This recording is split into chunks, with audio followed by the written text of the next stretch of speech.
What can I help you with?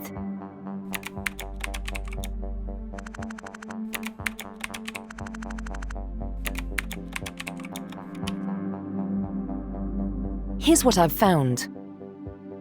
We are in the midst of a climate crisis created by human-made greenhouse gas emissions.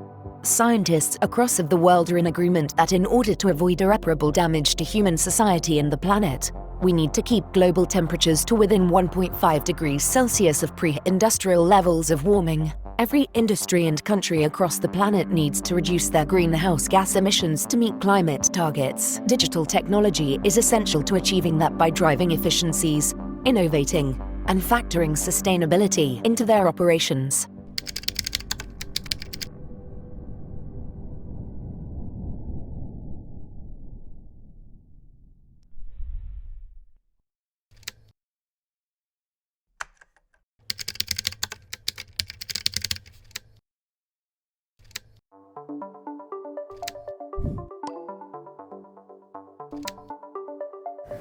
So, when you look at the climate crisis, there are two specific roles that IT has got to play. The first one is IT itself has to become more net zero, has to become a lesser pollutant. The second part is, of course, data is a tremendous lens into the world. How do processes work? How does carbon get emitted in the daily life of individuals, of businesses or organizations?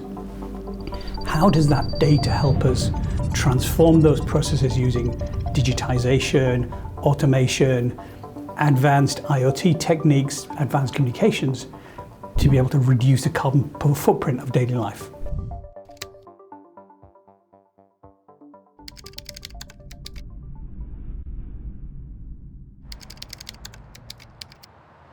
The internet as a whole is a largely invisible machine. We don't really see data centers. They are these anonymous warehouses out on industrial estates. We don't really see the telecoms networks.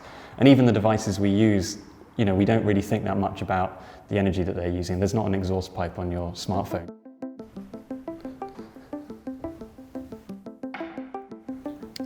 I'm Tom Greenwood, and I'm the Managing Director of Whole Grain Digital.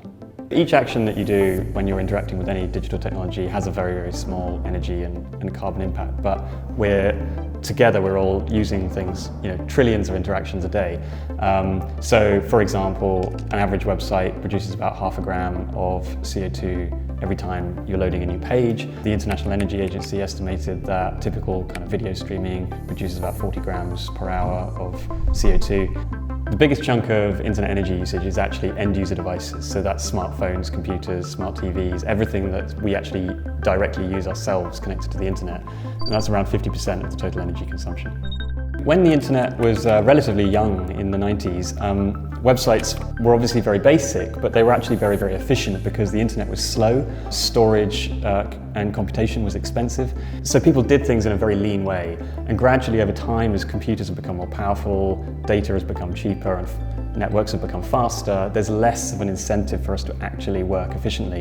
And there's more of an emphasis on sort of rich user experience, giving people as much video and animation and big pictures and rich functionality. We could learn from the mindset of the engineers that were working in the 90s to actually try and do things efficiently, and we can bring that efficient mindset into trying to deliver the experiences that people want today. What we're doing at Whole Grain Digital, we're a web design agency, so we're focusing on the website portion of the internet. There's a lot of kind of engineering and design approaches that we can take to actually just reduce the amount of energy consumed through design efficiency, computational efficiency. On the hosting side, the less computation you need, the less storage space you need, the less data you're transferring, the less money you're going to be spending on servers. Similarly, you're going to be generating better user experience because everybody wants the internet to be fast. We found in our own work that the focus on sustainability and the focus on efficiency actually leads to better design solutions, better engineering solutions, and ultimately that leads to a competitive advantage.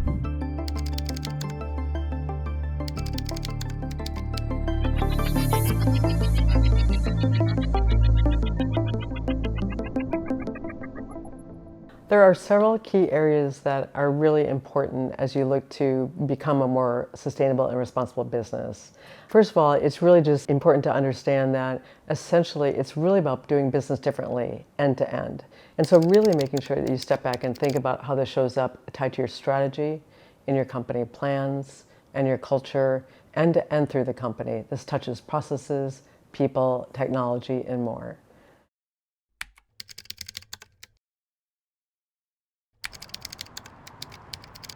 You can't do anything now without a data center. They're as important these days as your electricity supply or your water supply. You can't do without them.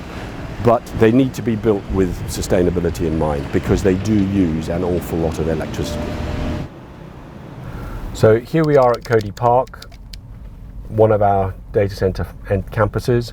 This used to be the gas turbine research establishment. In the days gone by, we've turn it into a data center campus. And on the left, we have our conservation area, which is dedicated to biodiversity for the whole site. We provide the infrastructure and all of the services that allow a customer to deploy the servers on which they do all their clever processing in that room. What they do on their server and how they do that, that's up to them. And far cleverer people than me will do all the stuff in that grey box that does all the clever stuff that drives the actual internet and where all your data sits and serves. Every computer itself generates a huge amount of heat. As you use that computer, has electricity going from that electricity dissipates as heat. We've got to take that heat out. How do we do that? Take that heat out? We cool that through air conditioning systems. We use water cooling. These are all costs in terms of the environmental impact of those data centers. So when we first acquired the site in 2008, it was literally a brownfield site. It is now completely transformed into a working data center campus with greenfield areas, with lots of biodiversity in it, and a significant amount of engineering to make the buildings energy efficient, water efficient, and trends to reduce our impact in the planet. Let's talk about the internet, because the internet, it's like a global utility. A load of devices, a load of connecting devices, whether it's fiber, electrical, Wi-Fi, whatever you want to call it, to a data center, which is the equivalent of your power station. And that system uses a huge amount of energy. The going figure is about 4% of total generation capacity is used by the internet.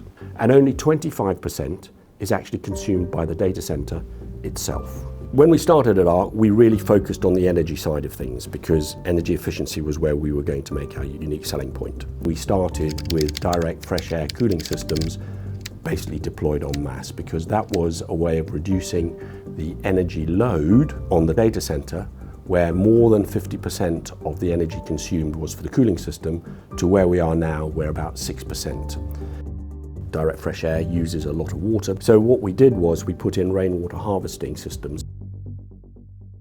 And this collects the rainwater from A102, A101, most of the campus, which then goes to a treatment plant, which is difficult to see, but you can see the big green tanks.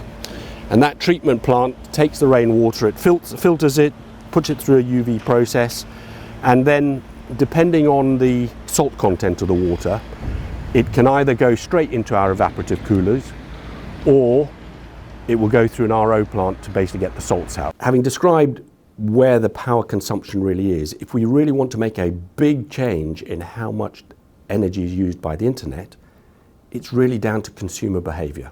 If the demand didn't exist, the data center wouldn't need to exist. So us as consumers, if we start to think about, do we need to do that on the cloud? Do we need to do that? Do we need to store those things? That will also reduce the impact.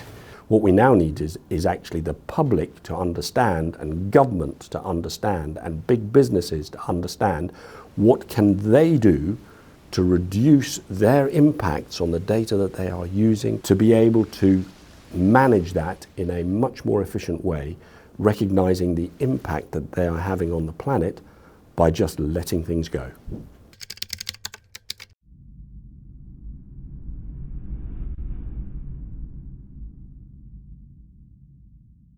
When I look at the opportunity ahead, IT being a lens requires collaboration.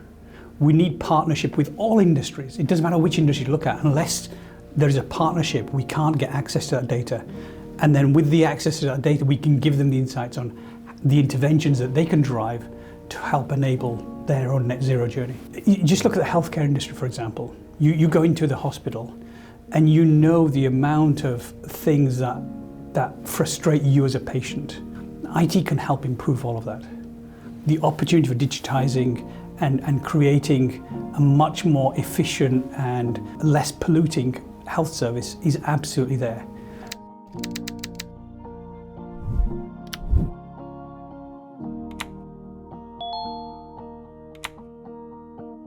First of all, I think it's just important to pause and define sustainability. So in the NHS, we talk about net zero, and in our framing, that includes climate change mitigation and adaptation, so decarbonisation and climate change resilience. But the digital sector also has many other considerations that we should be thinking about. So there's important social consideration around upstream ethics and digital inclusion as well to enhance health equality, as well as things like pollution, material use, toxicity, various other metrics as well. It's important to understand the definitions between operational carbon and embodied carbon.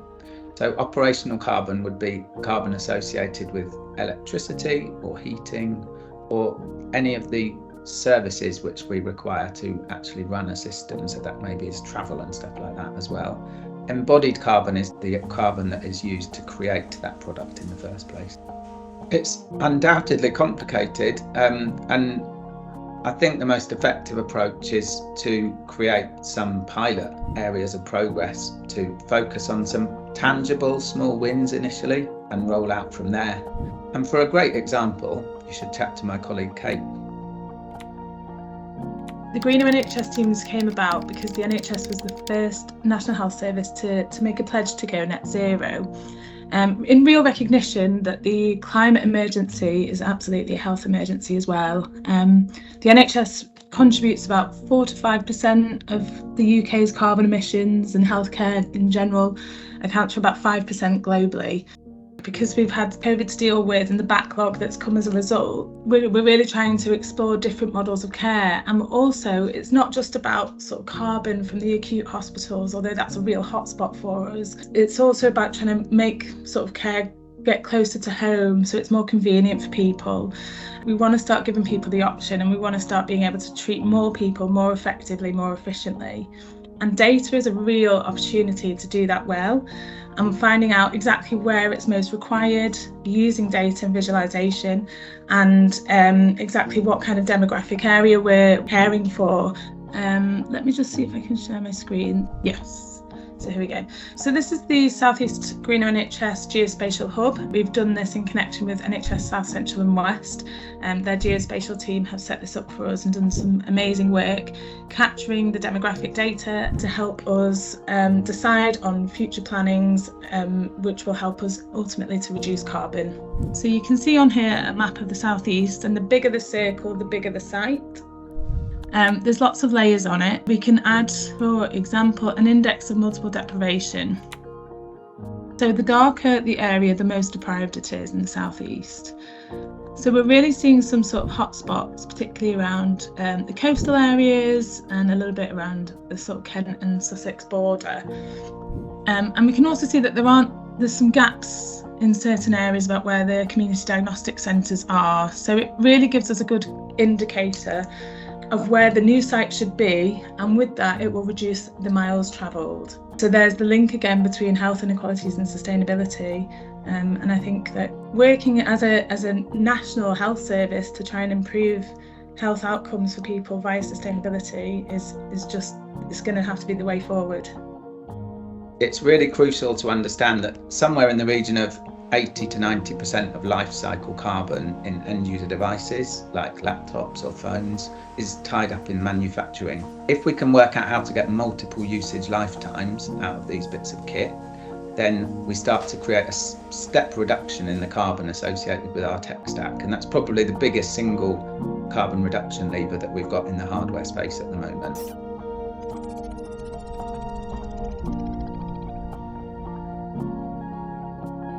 I think organisations can use data to drive efficiency by actually using it to understand where energy is actually being consumed. And I think that's the real value of data, is deepening our own understanding of what we're actually using energy for.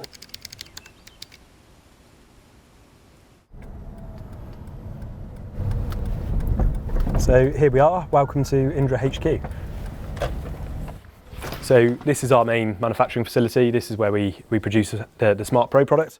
With Smart Pro, it's single direction, so you can only charge the car. With vehicle to home, vehicle to grid, it's bi-directional, so we can charge and discharge the car's battery. That can be used for supporting the grid, but also for optimising for the homeowner.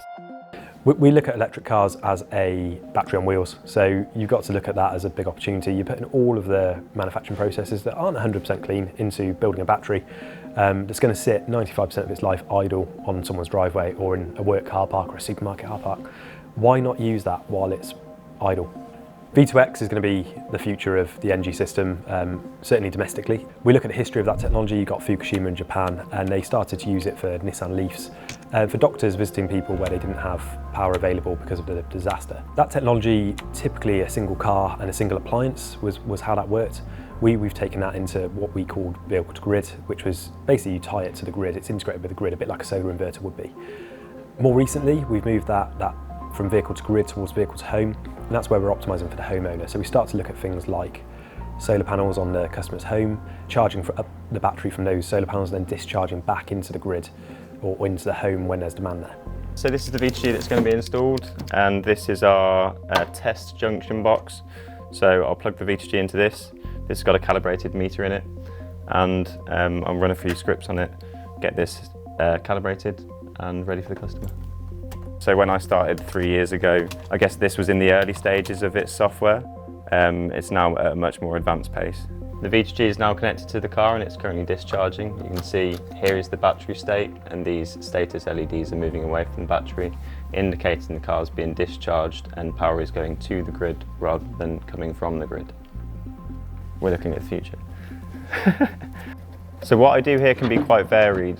I can sometimes be writing code for tools that we use in-house to measure production KPIs or to help our customer support team analyse chargers in the field that seem to be having issues.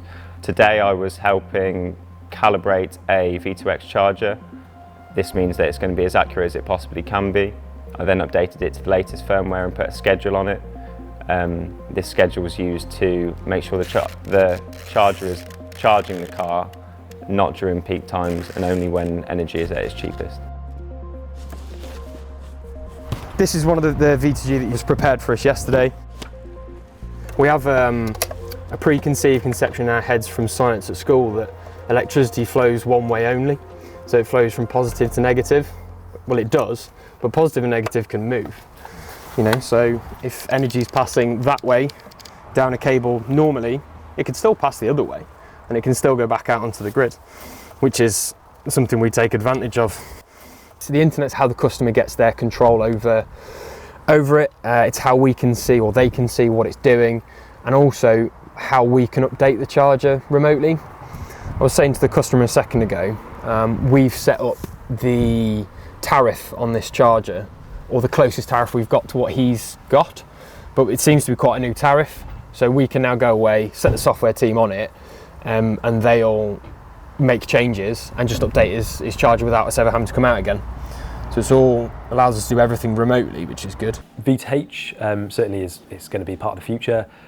We're starting to demonstrate some real savings. So for someone with solar, for someone that's got access to a time of use tariff, we're seeing savings from £100 to £250 a month right now.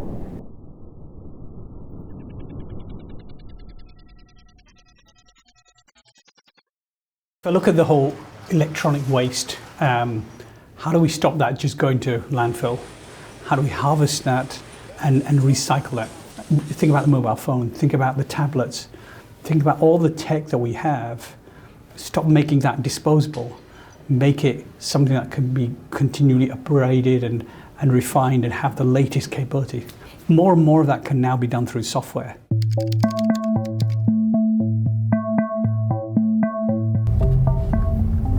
So here we are at Blackmore's facility in Wiltshire, and this is where we process the end-of-life electronic waste. Hello. Okay. So over 50 million tonnes of e-waste are produced globally. That was a stat from 2019, and only 17% is actually recycled. So that's leaving over $57 billion worth of resources that are being wasted. We specialise in collecting redundant IT from businesses. We wipe the data and then we prioritise refurbishing the devices. We take in roughly 200,000 pieces of IT every year.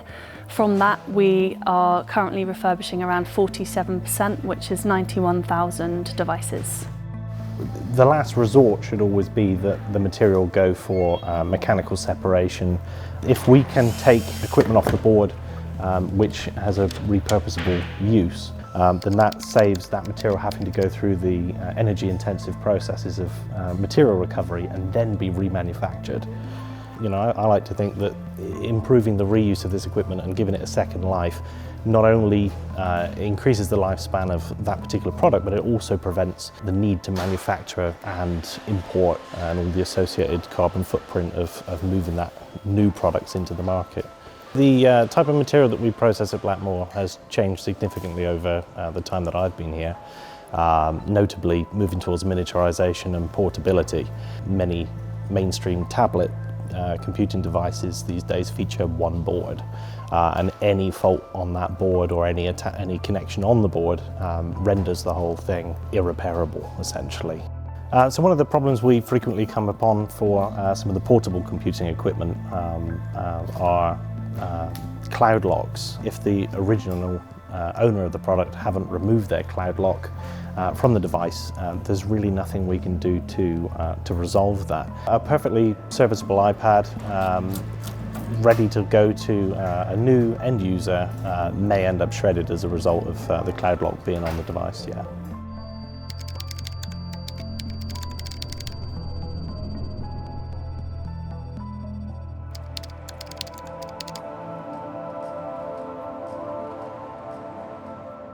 I'm Alan Walton. I run the Critical Materials Centre at the University of Birmingham and the Magnetic Materials Group. So the group in Birmingham has worked on manufacturing processes for rare earth magnets for over 40 years. So this is the only facility for recycling rare earth magnets currently in the UK. So rare earth metals, about 90% of the value is used in rare earth magnets. Rare earth magnets are used in offshore wind, in electric vehicles, in electronics, in efficient pumps, in robotics. So if you imagine we're switching to an electrically driven society, these are literally one of the building block materials for clean growth. So rare earth magnet is the strongest permanent magnet known today. So if you imagine a magnet stuck to the side of your fridge and a very strong one of them, that's what a rare earth permanent magnet is. The reactor you see behind you is to remove magnets from different waste streams. So if you imagine magnets are in lots of different products, the big challenge is how you separate it from the waste stream. So as an example, this is a corner from a hard disk drive from a computer. There are 2 rare earth magnets in here, only about 10 to 20 grams, and the challenge is how do you get that out efficiently and at a reasonable cost? The magnets are super glued in, nickel plated and fully magnetized. And the way we do that is if you introduce hydrogen to the magnet, it will react with the hydrogen, it absorbs that gas, it expands and it breaks the material apart to an alloy powder, and that material is demagnetized, and that means it's easier to liberate from the components. And this is one of the magnets which has been made in this facility. So that's made from a batch of hard disk drives that have been through the hydrogen reactor, through the whole process, and then resintered back into a new magnet. And that's a suitable grade to go back into an electronics application. We don't have an indigenous source of mined rare earth material, so literally the material coming out of this reactor will be the only source of rare earths in the UK. I think sustainability should never be a unique selling point. I think if it is, then we're missing the point. The whole industry, whatever industry you're in, needs to be adopting more sustainable approaches, and I think the more we can share knowledge, share experience and help each other accelerate progress, the better we're all going to be off.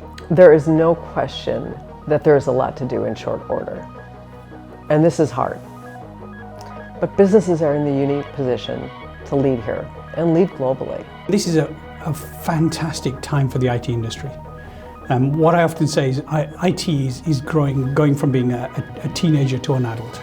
You just go through your daily life, think about all the frustrations of how technology could improve your lives. That's all got to be done.